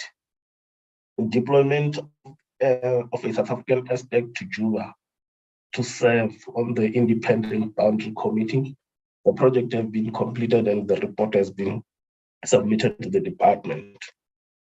And then the project has been closed. Number 7 is the presidential and legislative election in the Central African Republic. The equipment for election have been delivered to Bangui, and then we had successful election there, and then the project has been closed. And with regards to the last one, assistance for the purchase of livestock anthrax for vaccine for the Kingdom of Lesotho, the project has been rescinded due to the fact that there was a miscommunication between the Kingdom of Lesotho and the Department of Agriculture in South Africa. And it was indicated that there has been an outbreak of foot and mouth diseases, of which when the project was about to start, the Lesotho nation indicated that it was just few of cases which were manageable in their own space, and then we ended up recalling the project, and then the project was rescinded, and there was no funds which have been used on that particular project. Money was redirected for the new upcoming project. Moving on to the target quarterly project progress report. It was achieved as planned. Let's move on to the next slide. With regards to this target on socioeconomic development and integration project funded, we didn't have any target set in the financial year. However, given the political situation in Mozambique and Cabo Delgado, the political head of the country see it that we need to help the country, and a project was consolidated and funded. And in this instant, we were just adding the additional fund for the project. Basically, the project, what happened there, it was a displacement of large number of people and families from their homes, and caused major distress and loss of source of income. The effect of this include job loss, insecurity, disruption of social and economic development. And the project in this instance seeks to enhance food security and nutrition security through utilization of new improved technology, and that is the improved seeds and adapted chicken genetics and climate resilient farming practices. And then South Africa, through the president, as I've indicated, see it that we should, and they managed to come on board to assist the Republic of Mozambique with humanitarian assistance crisis on the province of Cabo Delgado. A total amount of 34.2 million was put aside for this project, and the project provide 400 crop production technology kit over a period of 2 years, and monitoring of the project will continue for a further 3 years to ensure sustainability. The ARC, which is the Agricultural Research Council, and this is the entity of the Department of Agriculture, Land Reform and Rural Development, is the implementing agent of this project on behalf of South Africa. This is a critical milestone, Chairperson, in exporting South African expertise in the implementation of the ARF project. So far, the project is under implementation, and the following items were delivered by the 7th 12-ton chartered flight and received by the Mozambican government through their local representative in Pemba. 2,400 by 12 kg maize seeds, 2,400 by 5 kg cowpeas, 2,400 by 1 kg sesame seeds, 4,800 hand hoe and handlers, as well as 4,000 by 20-inch machetes were delivered. All these have been distributed to all 5 project districts in January during the planting season. There was a soil sampling which was also conducted in January by the ARC grain crop technician team with the support of the Mozambican team. A total of 3,000 soil samples were collected across the project districts as required. They will be tested in South Africa, and results will be shared with the government of Mozambique to further enhance planting techniques. Moving on to financial report. As at 31 of March 2023, ARF has an appropriated funds of 49.6 million, and we have an investment of income of 46.5 million. Local foreign aid assistance. This is the project which I was touching on earlier on that we have allocated 34.2 million the Cabo Delgado agricultural support Mozambique project, which we are busy implementing. It has been allocated the total amount of 34.2 million. And in terms of surplus for the period, we have 61.9 million. Cash and cash equivalent, we have 674.9 million. Cuba is continuing to repaying the loan as agreed, and we have receivable of from Cuba loans of 95.8 million this far.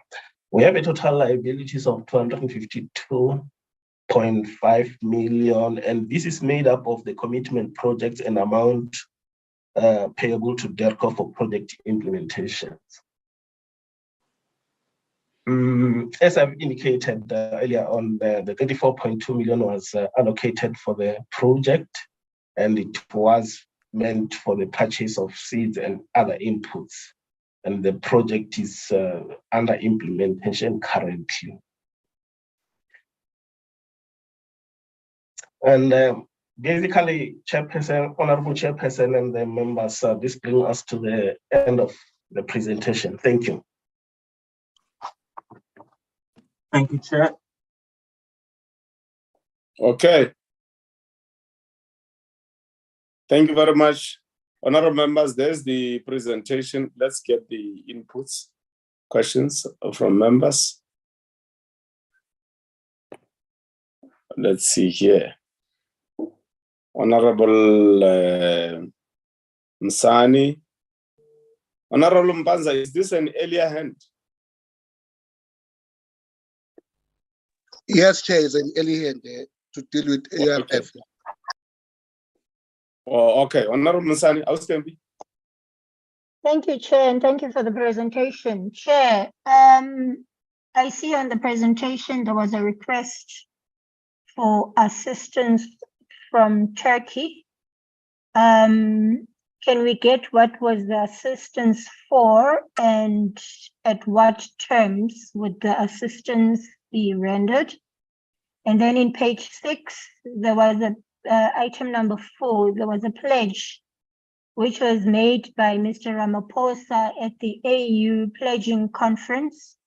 What did he pledge, and how is that pledge going, and how does it affect the South Africa? On the closed projects, Chair, can we get an evaluation report on the impactfulness or the effectiveness of all the services that we have rendered? For example, I will mention the Zanele Mbeki on the AWIT.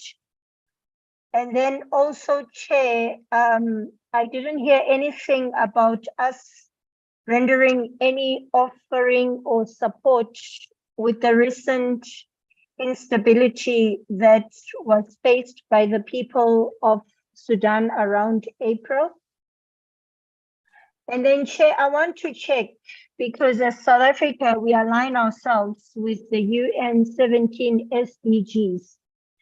And these SDGs are mostly impacted in Africa by climate change, where we see our people being displaced. We see our people being killed by the different climate change that is happening in the African continent. How or which role is South Africa playing in putting in measures in the African continent that will advance technology in improving the impact and reducing the impact of climate change in the African continent by putting in research, by putting in technology,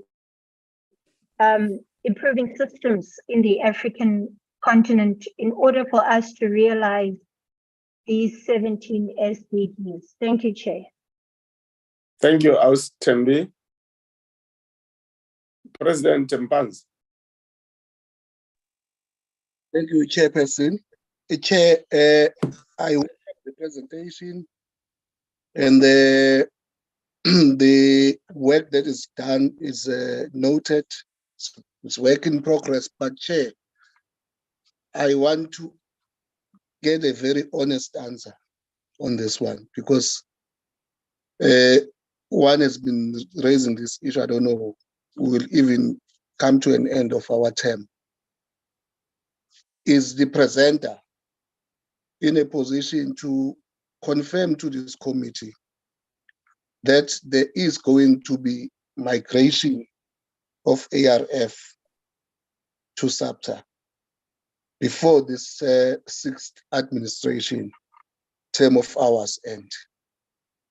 Because here I'm worried, we seem not to be getting a clear answer on that one. If they say they can't, in fact, I would propose that, Chair, can we get in the next meeting, maybe in the meeting where we'll be dealing with outstanding matters of ICT machines that are renovated and all those, maybe get a brief presentation of the timelines of when this thing is going to happen, so that we'll be able to hold them accountable on something that they've presented in the committee. Because I'm worried, Chair, we are getting closer to the end of our term. We are about to produce a legacy report, and it will be it will be something that will be very not be very good for us, that in the 5-year term, I know that we might not need to have to produce many legislation as this international relations. We've achieved the Foreign Service Act bill turned into an act, but this one has been also one of the very critical legislation that we have to deal with before the end of the term. So that, you know, in our legacy report, we can't say that we only dealt with one legislation, at least these two, because they are the main ones. If we have had achieved it, at least we would have done something as a committee. So I would suggest, Chair, that we get that presentation in addition to other issues that we have raised with timeframes, realistic timeframes. So if it can happen, it can happen. If it will happen, let it happen. Thanks very much, Chair. Thanks, Ntate Mpanza. Honorable Faber. Thank you, Chair. I just want to get clarity. If you look at the program on the administration, on the target, it was saying that 100% of the project oversight reports for active projects has been done. I need to know, we see targets achieve 11 out of the 11 targets. And as you know, I would like, as I still say, I do still believe that Cuba is not part of the continent of Africa, but like on the humanitarian assistance to the Republic of Cuba, for instance, we've seen the vaccines, and then the pledge by the President Ramaphosa at EU pledging conference. Why don't we have those specifics on finances and what the costs were to that? Because I don't see that, except if I'm missing something. I just see that 100% of the administration is done there. Drought relief in Namibia, we see all that, but I don't see figures to that. Can I just have an answer on that, Chair, please? Okay. You would have done a disservice to yourself, Honorable Faber, if you didn't raise Cuba and the ARF. Okay, over to you, the team led by Ntate Mnyana.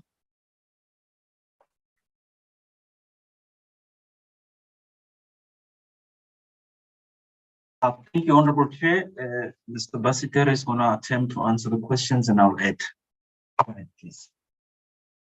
Honorable Chairperson and honorable members, thank you very much. I will start with the question by Honorable Musane regarding Turkey.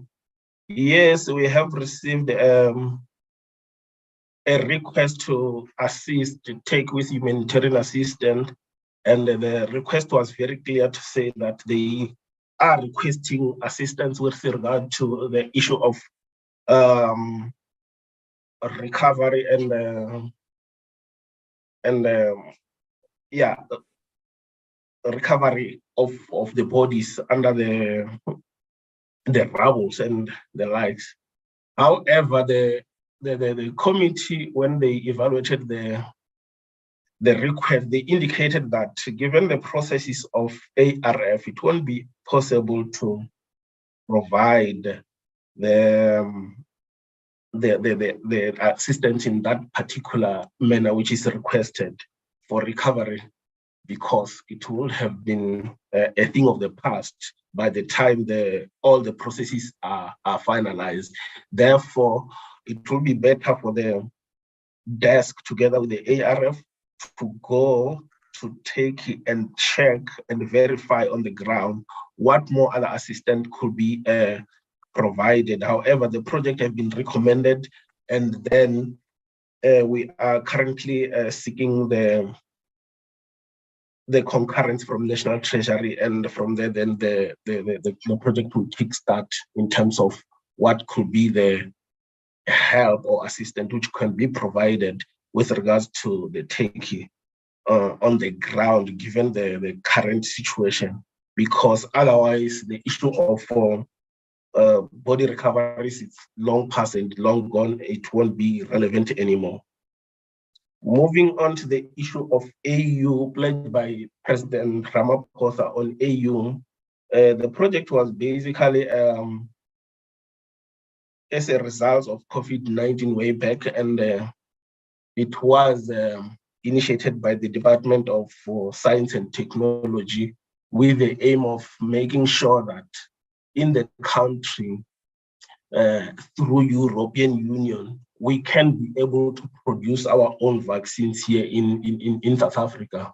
And an agreement between the Department of Science and Technology, DERCO and the ARF has been entered into with the AVAT, that's the pharmaceutical company which is in Cape Town, which is responsible for the production of vaccines, just to ensure that moving forward, and in case of any pandemics, then the country will be able to be ready to be facing or dealing with the issue of pandemics if we may face such challenges going forward. Moving on to the question by Honorable Mpanza, I think I need just to be honest and indicate that, yeah, the question is about issue of migration of the ARF to SADPA. I think it will be, as Honorable Mpanza indicated, it will be better for me to indicate that a presentation with timelines and a realistic timeline for that matter will be a way to go, because once I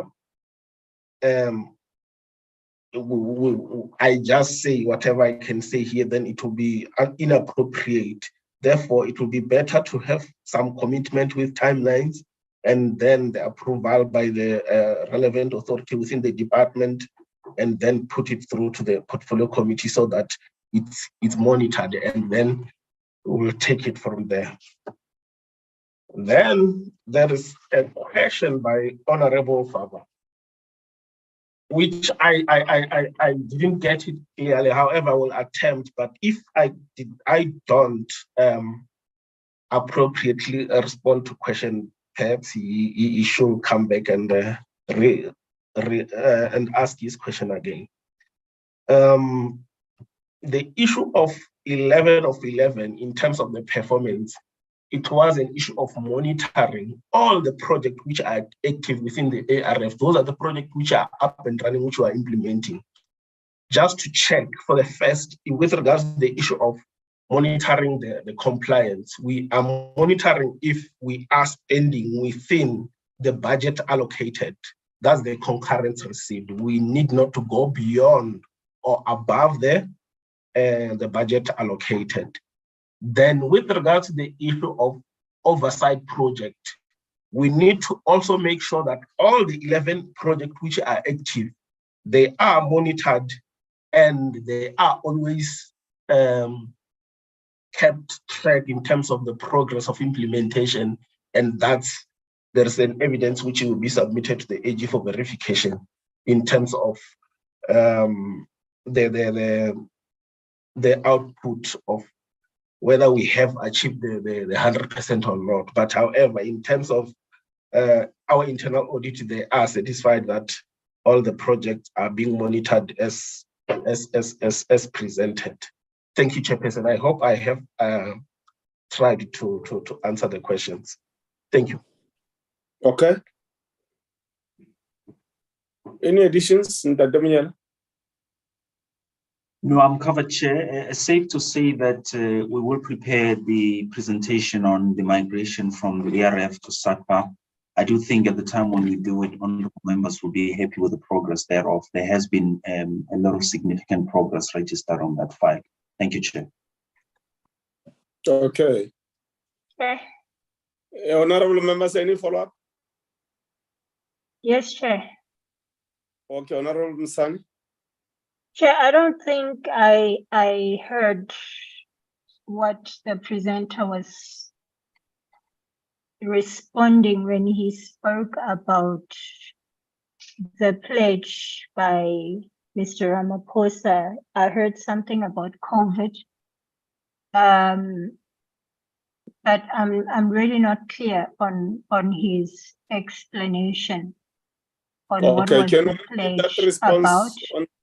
And then second, I'm not done, Chair. Okay, sorry. Secondly, I have not been responded to with regarding to the climate change assistance or innovation that South Africa is looking into.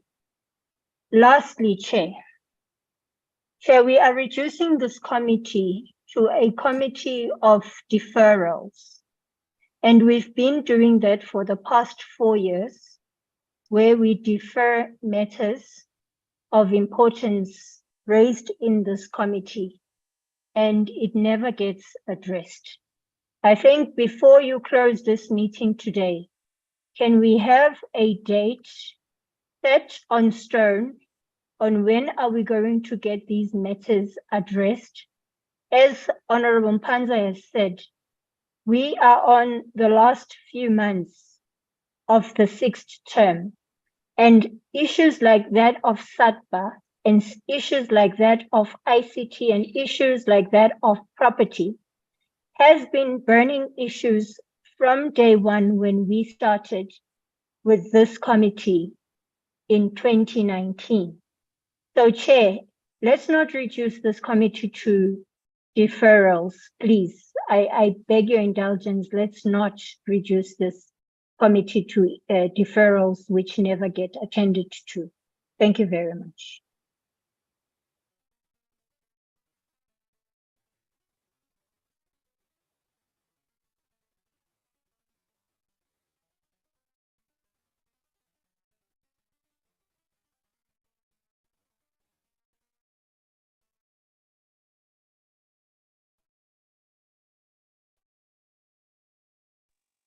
Can the chair unmute?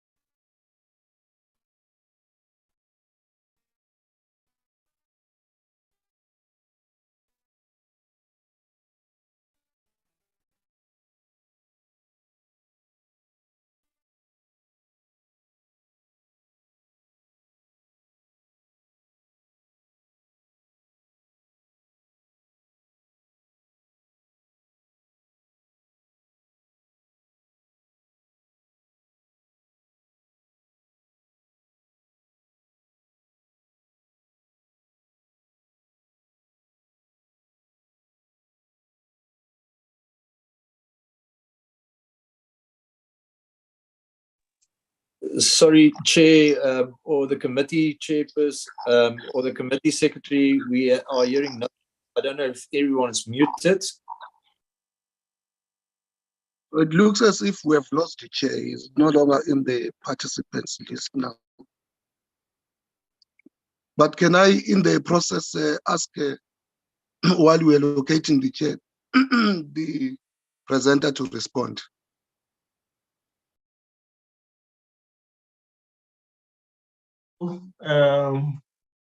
Honorable member, With regard to the pledge by the president at AU pledging conference, basically it was a pledge meant to assist with regards to the issue of pandemic. And basically it was an idea which the Department of Science and Technology embarked on the project just to develop new vaccines for the pandemic, just to ensure that there is a rapid innovation in terms of development of vaccines, as well as ensuring that there is rapid testing and rapid diagnosing of all of these diseases.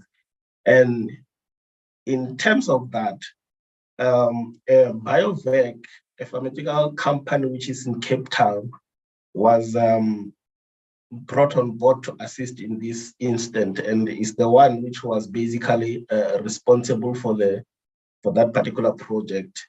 And it was basically to ensure that come any other instances wherein we will have issues like pandemic, we can be able to, we will be ready in terms of diagnosis, in terms of new development of new vaccines, and the capacity has been built so far with BioVac to ensure that we can be able to respond rapidly and quickly in terms of issues of pandemic like the coronavirus. So basically that was the idea, and the project it's almost completed, and we have capacity, and yeah, we need just to finalize the project, and I think the capacity has been built as the project plan was done. So we are ready, and the project needs just to be finalized and hand over. Thank you. Honorable members, I have spoken to the chair. He seems to be having challenges with the network. He has requested me to hold the fort in his absence. Thanks, Mr. Dixon, for your response. Honorable members, Honorable Msani, are you covered with the response from Mr. Dixon? I'm not chair, but I guess I will never be covered because there is no answer on the climate change. Thank you. Okay. No, thanks very much, Honorable Msani. Honorable members, are there any other follow-up questions? I don't see any hands. Chair? Yes, Honorable Msani, I wanted to come to you too. You wanted to come to your issue where you raised the issue of us coming up with a date. Okay. But I wanted to finish the session of the answer and questions, and then we zoom to, I don't know whether that's what you wanted to raise before we close. Correct. Okay. Yes, any suggestions from the department, bearing in mind, honorable members and the department officials, that last week is, I think, a last week before Parliament rise for constituency period and short leave. So if maybe we can also take that into account when we are then dealing with the issue of a final date that we decide that we'll have this session of dealing with all outstanding matters that we have raised, as Honorable Musani has alluded to. So any suggestions from the department? And also, before the department, honorable members, also, are we also willing, if they propose a date that is in the constituency period, that we can make that sacrifice? I think let's also give that guidance from our side. But let's hear from the department first. Honorable Chair, thank you for the opportunity. So the approach was I was going to request the DG and the ministry to send 3 possible dates to the Honorable Chair and the committee for the committee to inform us which date would be suitable. So that's the message I want to relay to the DG and the ministry. Okay. Now, thanks very much for that response, Mr. Manyele. Any input, honorable members, on that one? Chair, can we get a confirmation of by when are we getting to, will we get these 3 dates?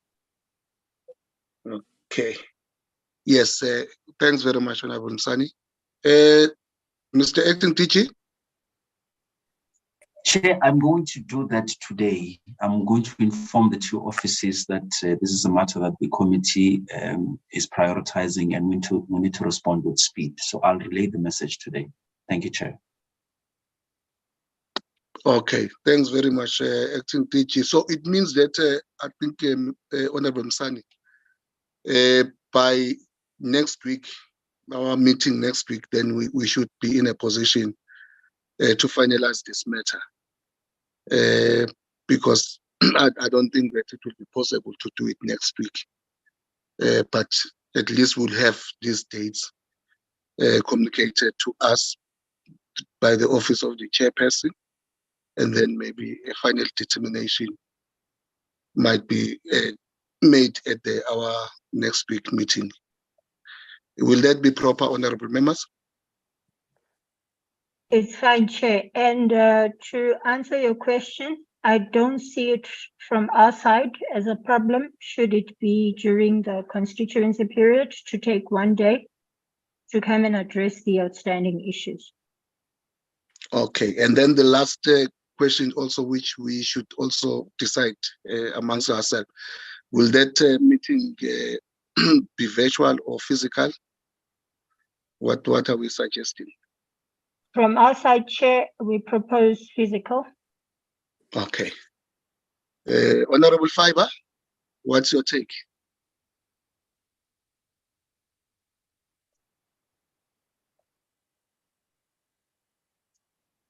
Honorable Fiber still with us? Or any other honorable member besides the Honorable Fiber? Faber?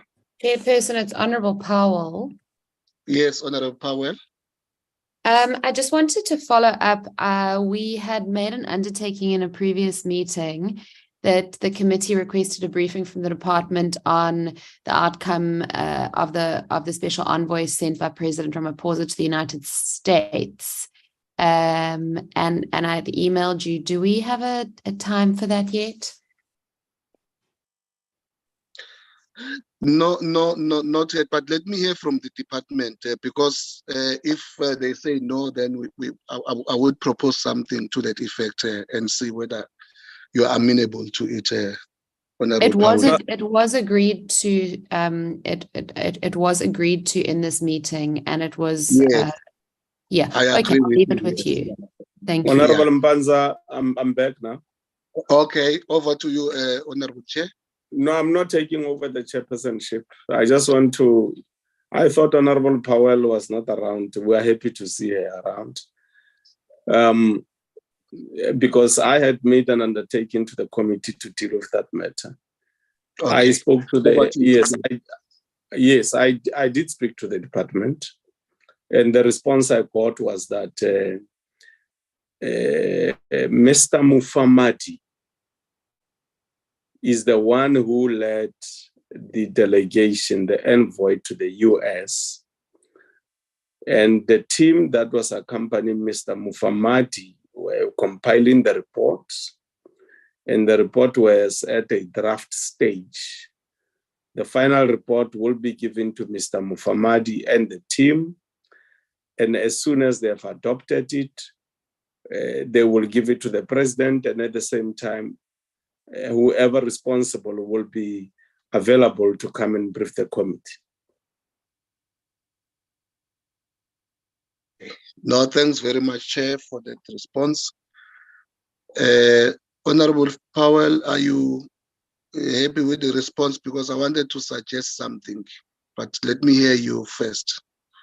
Chairperson, it's not, you know, this delegation traveled to the United States in April. It's now mid-June, and you tell me that they still haven't finalized the report.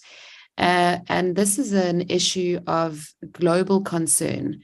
The world is watching South Africa, and so these kinds of delays, I understand that it's no fault of yours, but these kinds of delays are entirely unacceptable. And I think that as a committee, we should ask that this report be expedited, because we have a direct interest in holding the executive and the executive's representatives to foreign nations accountable. And we're already seeing that there are very significant financial consequences for South Africa. So I'd like to ask that via your office, we ask that this matter please be expedited. We can't continue to wait. Thank you, Chairperson.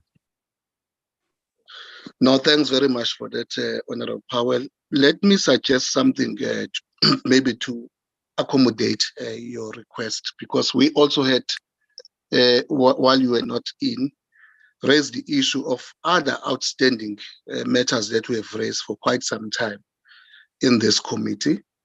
Amongst them, just to mention the few, the ICT issues, you know, the contract there, the issues of the property, the machines, the renovation, and the issue of migration of SAPTA of ARF to SAPTA, all those issues and other issues. Now, there has been a view in the committee that if we can have a dedication session as a committee with the department only to present those issues before us as a committee and discuss them and finalize them. And then the department said that they are going to, by the end of today, or maybe by the end of this week, before the next meeting, communicate with the ministers and the relevant authorities, and then suggest 3 possible dates to the chairperson, which then the chairperson will then communicate to us members those dates, and then we'll finalize the date in the next meeting as to when that meeting. So can I then suggest that we add that item in that basket of items that we have raised, Honorable Powell? And then there was a view that that meeting, because next week Parliament will be rising for the constituency period and a short leave, and it's quite a long one. So then committee then undertook to say that no, if the dates are falling within the constituency period, we are willing to sacrifice and come and attend that meeting. And the last agreement of the committee was that also that meeting should be physical rather than being virtual. So I don't know whether that will accommodate your concern, Honorable Powell. Can I just hear from you? Yes, that's absolutely fine. I have been in the meeting since 10 o'clock, but I've been on and off of calls. So my apologies that you did raise it earlier. That's absolutely fine. Can I just ask that we are given sort of a running update and an advance notice? I will be out of the country for a while, but I'm sure that an arrangement can be made that I join that meeting virtually, even if the rest of you are there physically. But I'm satisfied with that response. Thank you so much. Okay. Thanks very much, Honorable Powell. Thanks very much, Honorable Members. Chair, because we are here, I would really like you to close the meeting and just conclude with your closing remarks. Over to you, Chairperson of the committee. Honorable Mpanza, I want to take this opportunity to thank you very much for holding the fort. It is not within my means to control connectivity, so I apologize for that, honorable members, and those who are following the proceedings of the Portfolio Committee. We thank the department for coming and hope that all the decisions we have taken, particularly our follow-up meeting, will be followed on as agreed so that we can take up the issues going forward. Honorable members, details relating to our oversight trip to both Germany and Portugal will be sent to you by the administration. But the latest development is that it will be pushed back with a week, at least due to delays that came from the side of the office of the speaker. But it's confirmed the oversight is going on in both Portugal and Germany, and the names as agreed to and submitted by the parties to the Portfolio Committee. We will then proceed to go into that oversight. This is how we come to the end of today's proceedings of the meeting. May God be with you. Thank you very much. This meeting is now officially closed.